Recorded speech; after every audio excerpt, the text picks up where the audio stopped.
Yo la ride en mode skater ou quoi?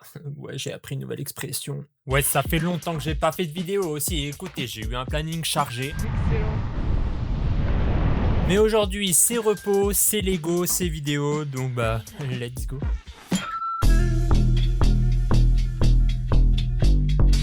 C'est pas forcément ce set-là que j'avais prévu de vous présenter de base en priorité, mais écoutez, c'est histoire de se remettre un peu dans le bain. Le set s'appelle Zilvar et Grimtack, putain c'est imprononçable, référence 71 863 et il est sorti en juin dernier pour la petite somme de 19,99 et sans vouloir être alarmiste, j'ai eu pas mal de mal à le trouver. J'ai l'impression qu'il fait partie de ces nouveaux sets un peu prisés parce qu'il est cool et très accessible. Je l'ai quand même trouvé à Châtelet et visiblement je ne suis pas le seul. Bref, on déballe notre premier sachet et on commence la construction avec la pièce maîtresse du set, il s'agit de Zilvar, puisque cette figurine n'est pour le moment pas disponible autrement.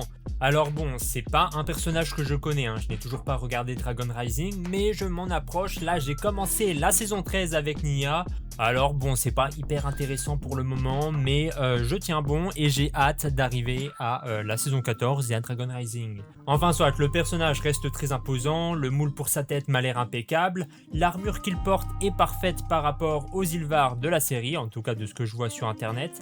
La seule chose que l'on peut reprocher à cette figurine, c'est l'absence d'un coup de peinture sur les dents pour les rendre un peu plus grisonnantes. On attaque ensuite la construction de Grimtack, mais ayant eu des petits soucis de carte SD, bah j'ai perdu la moitié des rushs. Super. C'est pas grave, on fait avec ce qu'on a et je vais en profiter pour vous parler un peu de pourquoi j'étais absent et ce que je prévois de faire dans les semaines à venir. C'est très simple, dans un premier temps, il y a eu le taf qui m'a pas mal occupé ces temps-ci, mais aussi j'ai beaucoup profité du FIFA, le Festival international du film d'animation d'Annecy. Je vous conseille d'ailleurs d'aller voir Carmen l'oiseau rebelle, c'est un peu mon coup de cœur de cette édition.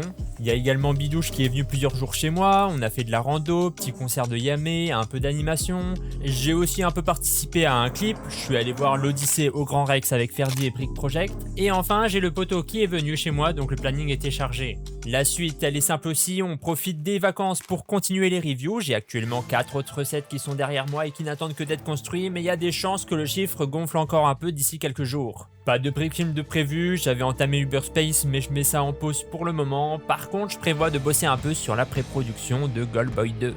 Donc voilà, je ferme la parenthèse et on reprend la review avec cette grosse bébête qui me semble plutôt imposante et réussie, mais si on la compare à celle de la série, on sent quand même qu'il y a eu pas mal de sacrifices au niveau du design. Sa corpulence est trop légère, le design des bras est approximatif et les cornes sont mal proportionnées.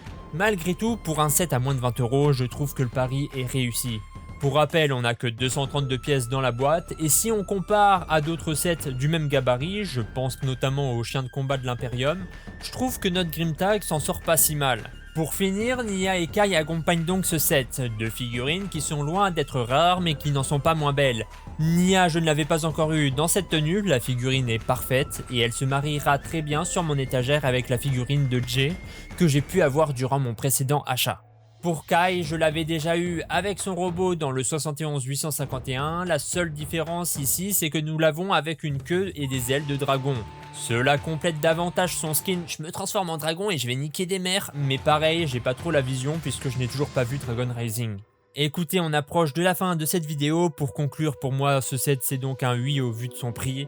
Alors il est indispo sur le Lego Store en ce moment, mais sachez que vous pouvez le trouver encore moins cher ailleurs, genre sur Cdiscount il est à 15,99 €.